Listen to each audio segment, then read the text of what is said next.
Namo tassa bhagavato arahato samma sambuddhassa. Namo tassa bhagavato arahato samma sambuddhassa. Namo tassa bhagavato arahato samma sambuddhassa. Buddhang dhammang sanghang namasami.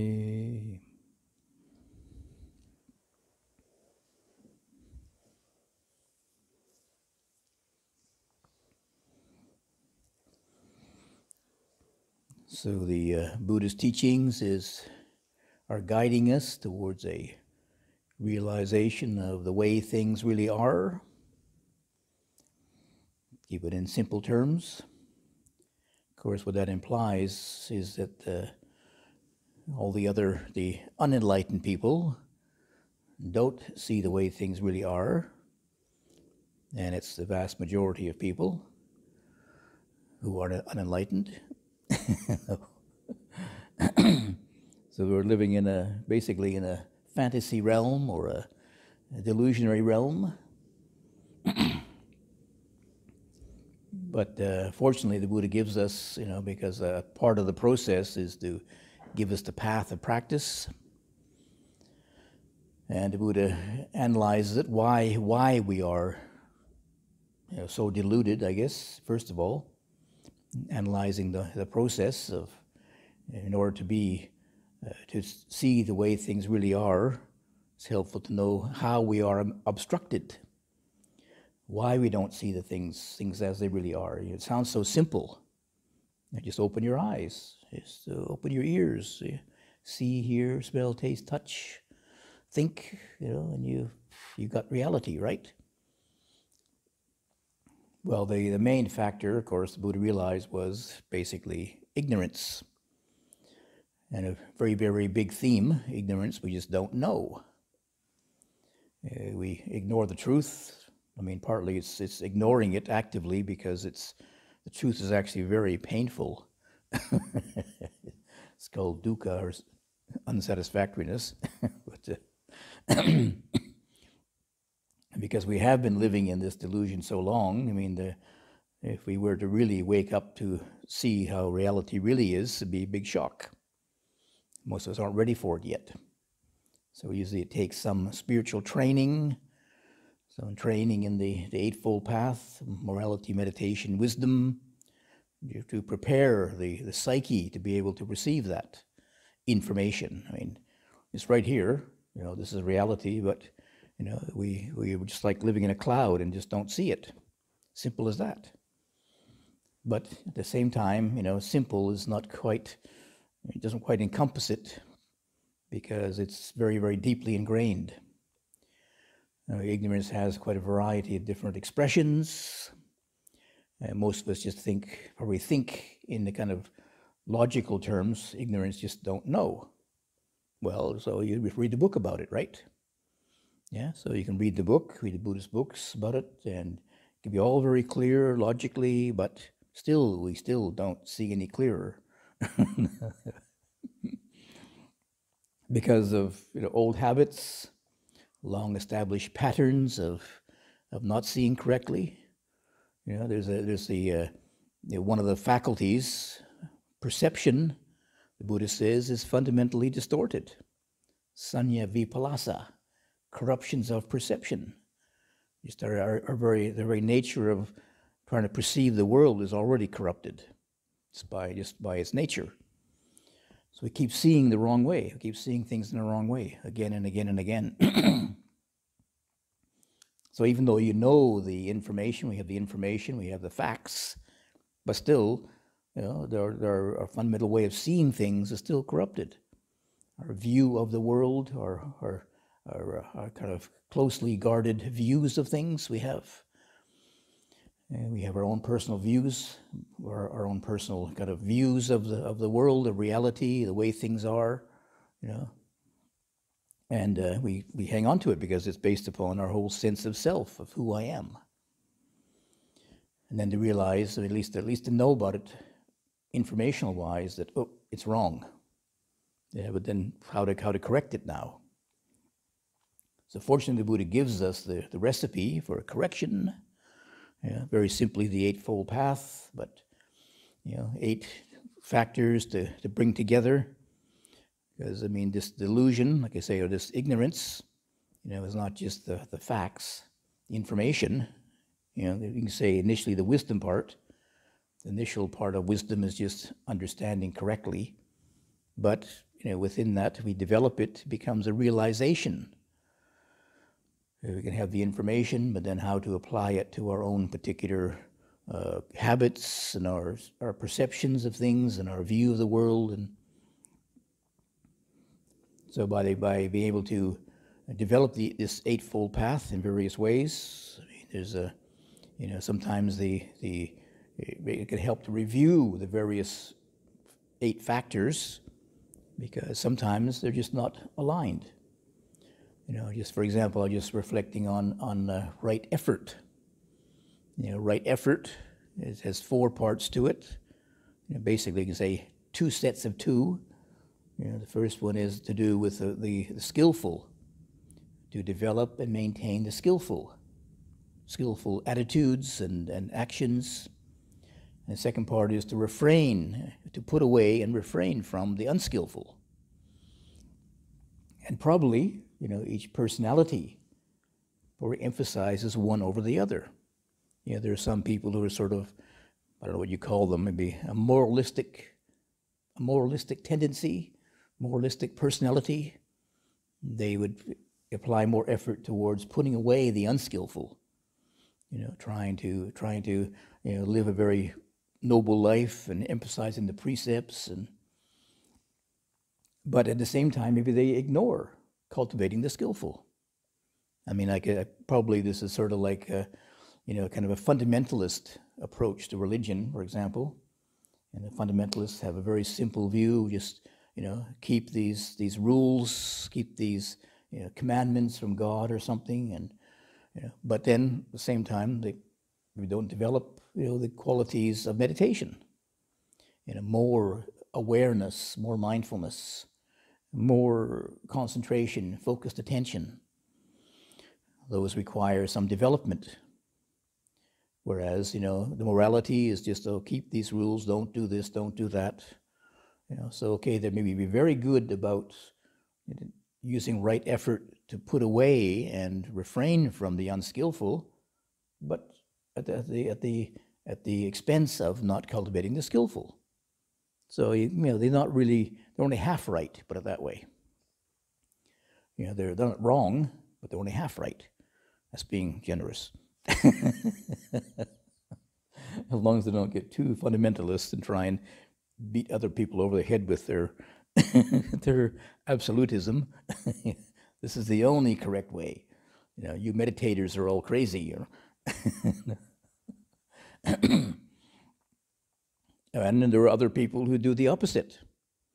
I think probably more people who come to Buddhism in the Western countries emphasized cultivation of these, positive qualities. For example, developing meditation practice. That's where a lot of people in the West have interest in Buddhism.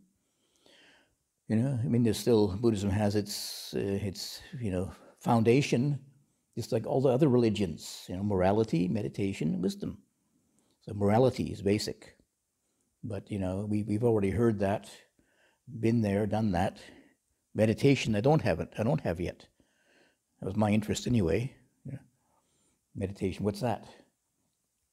And then looking at the mind, having to use the mind more often and more intensely in a Western society.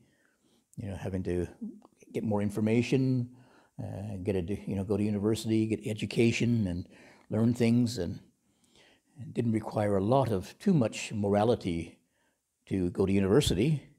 In fact, it was one of the places where there was less, maybe I shouldn't, no more details. Of course, you had to be, ideally you had to be honest anyway to pass the exams, but some people didn't, they cheated. Now you can just buy an AI, isn't it? AI? Yeah. to write your exams for you, or write your essays for you when they can't even tell the difference now. So you can say, well, I didn't get the degree, but my AI got the degree. My artificial intelligence got it. My real intelligence didn't. Or my lack of intelligence didn't get the degree, but my artificial intelligence got it for me. So now even the the sense of yourself begins to become a little bit cloudy. Huh? What's your real self and what's your artificial self? Well, basically, the Buddha is saying, basically all of us unenlightened people, we're all artificial selves. Until you're really enlightened and really know the real nature of self, we're all artificial selves. But if we review like the Eightfold Path, like this example of right effort, it's got a balance there. The skillful and the unskillful. So work on both sides.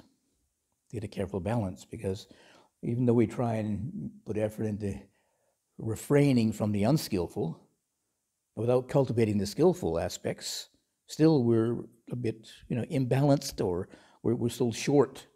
We're still a bit short in the whole rounded spiritual practice then. And likewise the other way around, just cultivating skillful and not trying to get rid of or trying to eliminate the unskillful, which if we look closely, I'm sure everybody can recognize there is some unskillfulness. But how do we, skillfully help to reduce it, rather than just moralize against it and try to forbid it? And then maybe some people get a bit locked on one or the other.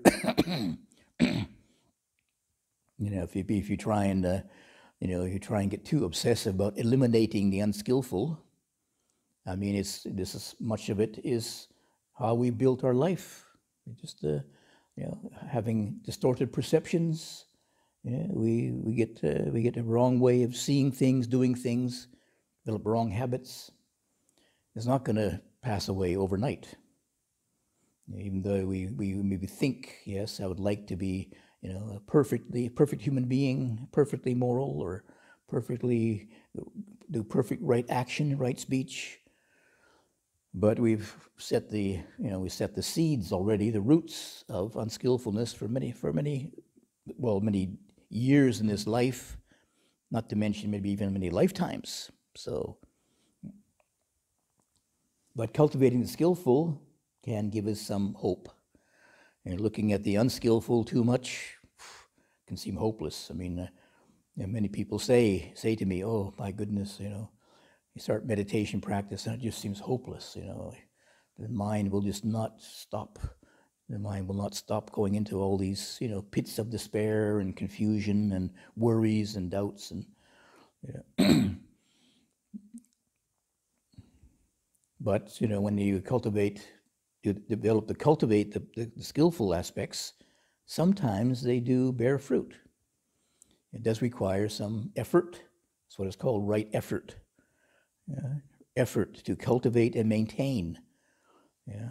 And then some people recognize, okay, cultivate. There's actually some group, Buddhist group, they don't use the word meditation, they say cultivation. Cultivation is what they translate as meditation, you see. It's a cultivation of various skillful states of mind. But you cultivate these various skillful states of mind, but then sometimes it's hard to maintain them. It's cultivation, developing them, and then maintaining them. So, for example, if you go on an intensive retreat, you get more time to say cultivate those skillful qualities. Be able to develop them and experience them and maybe deepen them to a certain degree. Then we leave that supportive environment, and then it's how we maintain them. So many people in the West have learned meditation through retreats. I did too. My first retreat in Sri Lanka, a very intensive retreat, and it was, I thought it was very useful, very important experience. But then after leaving that retreat, I've also realized how difficult it was to maintain it. Partly because the retreat was so artificial. It wasn't life. Just sitting and walking for hours a day, and they provided all the food in the meditation place. Didn't have to do anything. Didn't have to clean the place. But what situations can you be in that will be sustainable? Very rare, very rare. But then fortunately meeting Ajahn Chah, who trying to emphasize the development of meditation exercises, of these skillful qualities in everyday life situations. That was quite new, because there was so much emphasis on retreat, and it does have an effect. People can possibly get a very deep experience, but at the same time, it's so artificial, it's hard to maintain. On the other hand, just saying, oh, everyday life practice.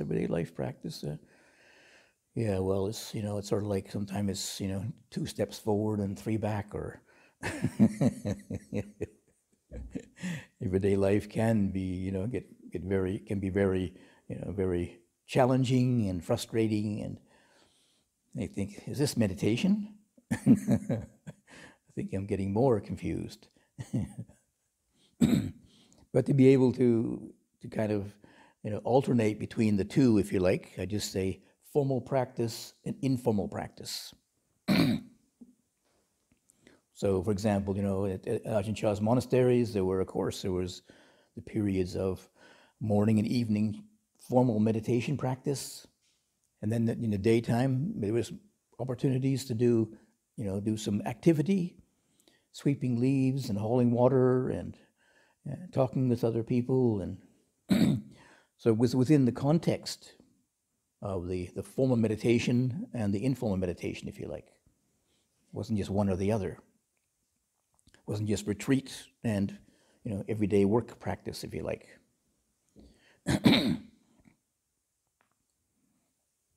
So being able to find that right balance, and then if one can make that transition, to be able to recognize that these certain qualities of mind we're cultivating in meditation, full meditation practice, they are common to all human beings.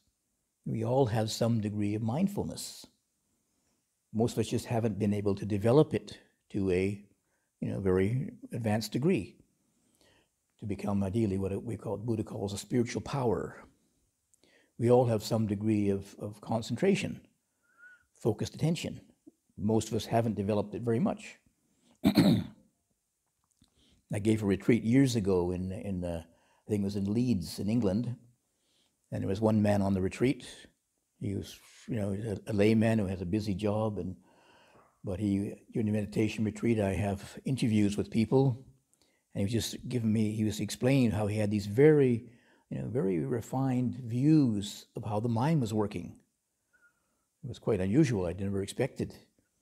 Yes, from this person, he didn't really appear to be, exceptional in any way, but he could explain very carefully how his mind worked, how this thought triggered off another thought, and I just asked him, "What's your job, by the way?" He said, "Oh, I'm a television repairman." So he spent all his days, looking at little wires in the televisions. This was, old, long years ago when you had televisions and you could repair them. Nowadays you just throw them away, I think. Take them to the recycle place. But anyway, but he spent his many hours a day at his job focusing on very, very refined aspects of these electronics, you see. Then when it came to meditation practice, that focused attention he developed in his everyday life, fixing televisions, he could apply to his states of mind. Observes them very carefully too, just like wires in his brain, I guess.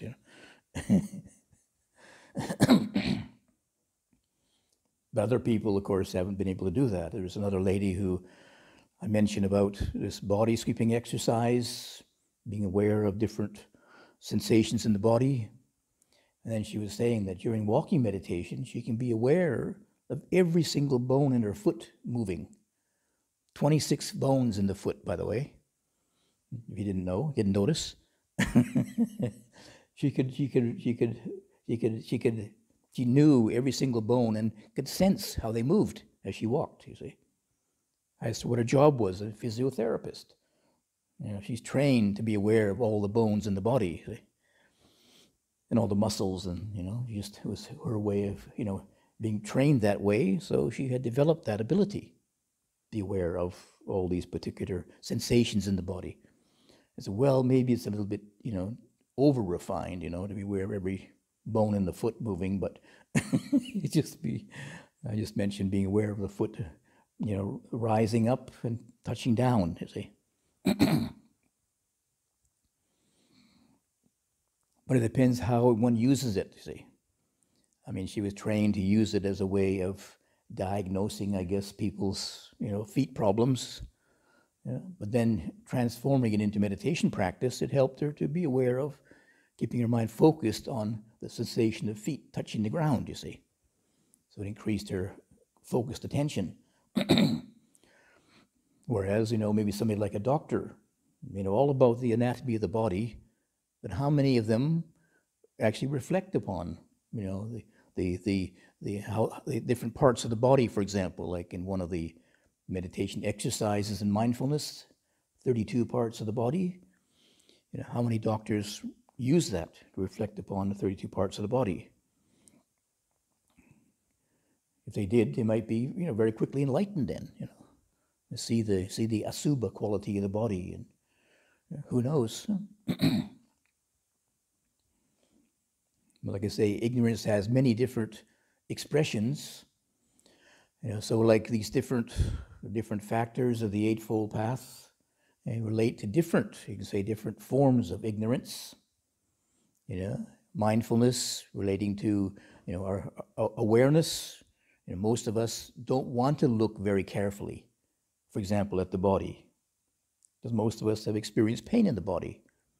For some people, they've experienced traumatic pain. And if they've had a, you know, real traumatic experience, an accident or something, they have a natural resistance to looking at the body. So how are they ever going to be aware of how the body really is? But if they develop mindfulness, just training the mind to be aware, more clearly, more objectively aware of the experiences, you know, rather than looking at the body in terms of my particular body, but objectively training the mind to be aware of sensation, bodily sensation. And once developed this ability, you know, occasionally the mindfulness becomes so sharp and objective, it sees through this illusion of self. You're being aware, first of all, being aware of, I'm being aware of my body, but to develop mindfulness, give it more development, encouraging it, giving it more power, eventually it just becomes aware of the way things really are. Clearly aware of the objective situation, rather than through the subjective lens of me and my pain, you see. So ideally, we could see through, you know, physical traumas, etc., if mindfulness is really trained to a high degree. And the same with focused attention. You know, some people's attention is very distracted naturally, especially nowadays with so many different, so much input, so much information you have to process. But training your mind in focused attention, you know, can help to realign the brain to see things in a more focused way, yeah, away from all the normal distractedness we have, trying to do so many things, and rather than just doing one thing at a time. And of course, you know, going back to, you know, the morality factor again, right speech, right action. You know, I mean, we bring it. We have that as a theme to reflect upon, being aware of our speech. Is this speech correct or not? Is this right speech? We can perhaps unravel, reveal and unravel some unskillful attitudes we have. Like there's some people who are very, very, habitually they tend to exaggerate things. So, you can say, well, maybe they aren't consciously lying, but they aren't actually stating the truth. The kind of shortened version of right speech is refrain from lying, refrain from untruthfulness. Well, normally it means consciously trying to, to speak untruth, distort the truth consciously. But many times our habits maybe we're not even conscious of them, but we still are not speaking the truth. We say, oh, it was this big, or everybody does that. And wait a minute, everybody? Well, some people. Well, a few people actually.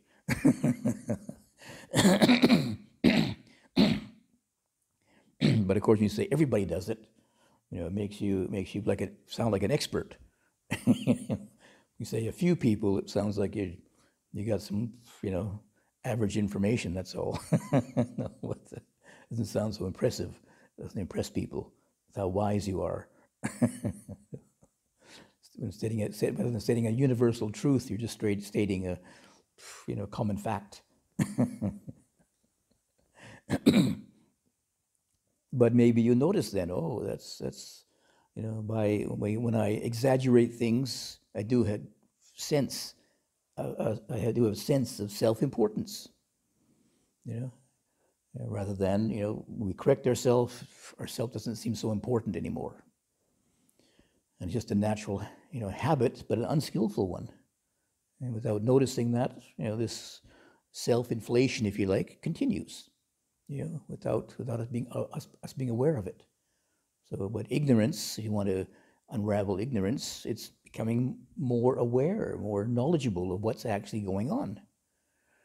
Maybe your friends can see how how inflated you are, or how you exaggerate things and makes you inflated. But you can't see it yourself. And then right action, again, our actions, many times our actions are just unconscious. We just act in certain ways, totally being unaware of what's actually going on, how we're presenting ourselves. We walk into a room and we feel we're the center of attention. This important person here.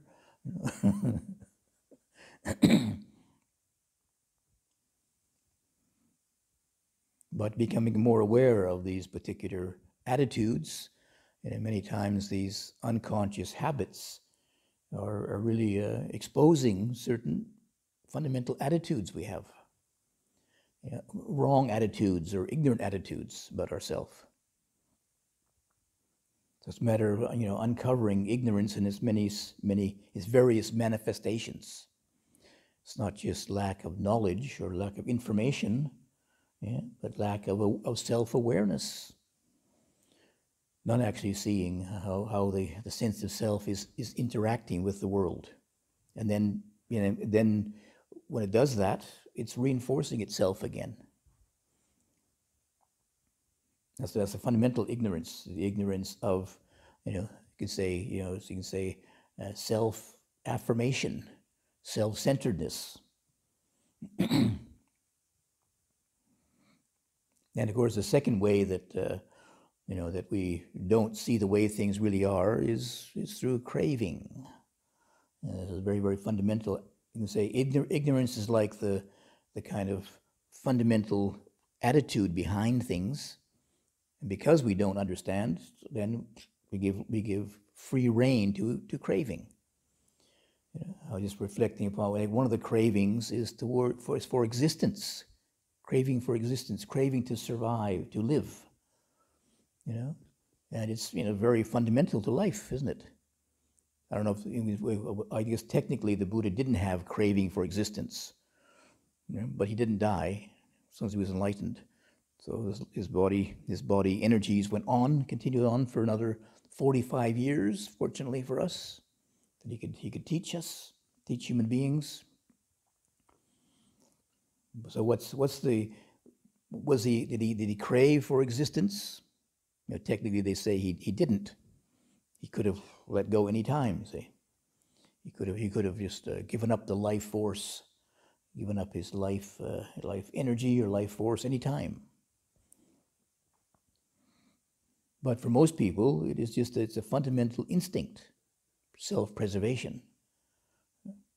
Until you've been able to recognize what this drive is, what this craving is for existence, to keep it going. You can say, well, maybe there is sometimes they present craving as a desire, and two kinds of desire. The desire for sensual pleasures, for distraction and amusement and entertainment, or there is the craving, there's the desire for Dhamma, Dhammachanda. Desire for Dhamma is, of course, the desire to understand the truth, and it's helpful that you maintain your life, as much as you can to practice the Dhamma, to be enlightened, for yourself and for other people. If some people recognize, oh no, this craving for existence is a hindrance, is an obstacle, is a defilement, then I should kill myself then. Because so I get rid of this craving. But then the Buddha had that also explained. That's craving for non-existence. Oops, still haven't got it yet. You can't affirm it, you see. What's the purpose of the existence then? Is the purpose for, to distract ourselves, to increase the amount of ignorance, or is that existence for understanding the way things really are? It requires some energy, requires some life force, requires some life to be able to study the Dhamma. If you keep that as the main motivation for your existence, then it has a positive benefit. It's for the understanding the Dhamma, for understanding selflessness, if you like, or rather than self-centeredness. Some people say rather than self-centeredness, it's Dhamma-centeredness. Be centered on the Dhamma, not yourself. There's a different approach to it, a slightly different flavor to it. You're using your life and your energy and your time to understand the way things really are for the benefit of not just of yourself and for other people, for the benefit of all humanity. The more Dhamma-centered beings there are, the less self-centered beings there are, the more all of humanity is closer to realizing, in harmony with the truth then, with the way things really are. And then there'll be less greed, aversion, delusion, for yourself and other people.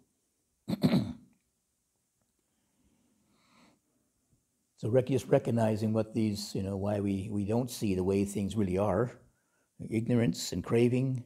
Right? Okay, now, in order to be able to see the way things really are, we have to correct those two imbalances.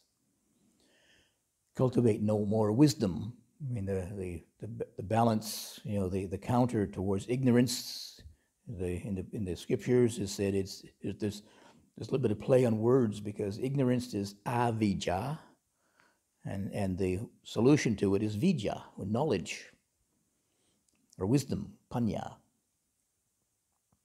So increase the wisdom part of it in its various manifestations.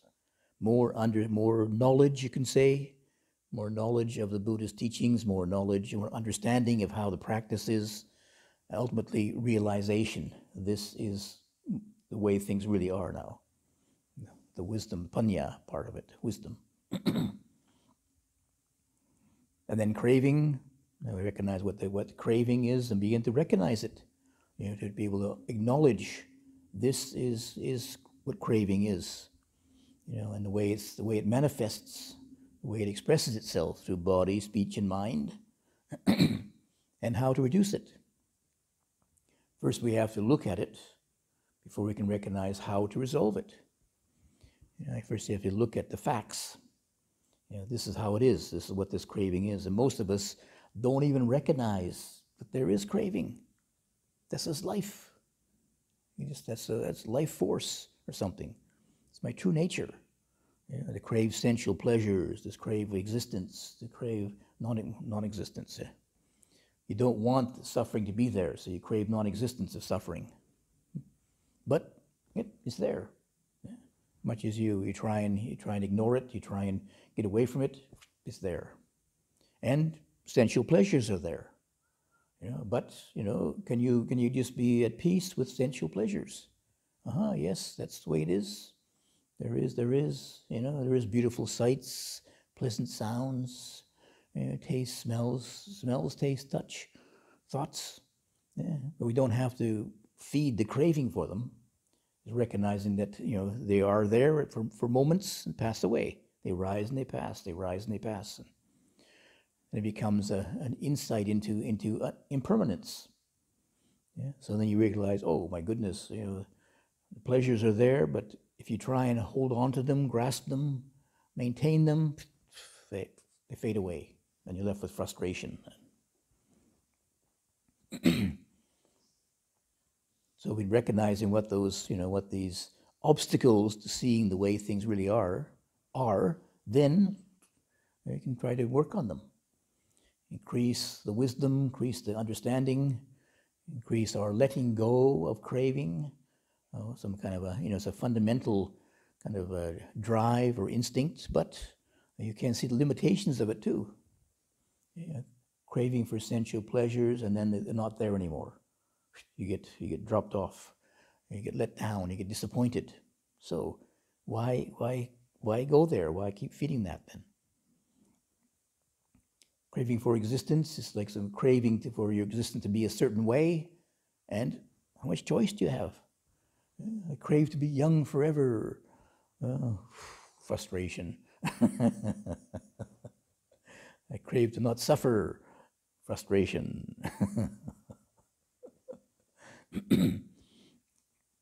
So you recognize, oh yeah, right, there it is, but I'm not going to go there. I'm not going to feed that. Life goes on in a certain way and is always changing, and okay, don't keep feeding that desire for something else, the craving for something else, it to be different. Sometimes I define craving as just wanting things to be other than they really are. Just being able to accept this is the way it is.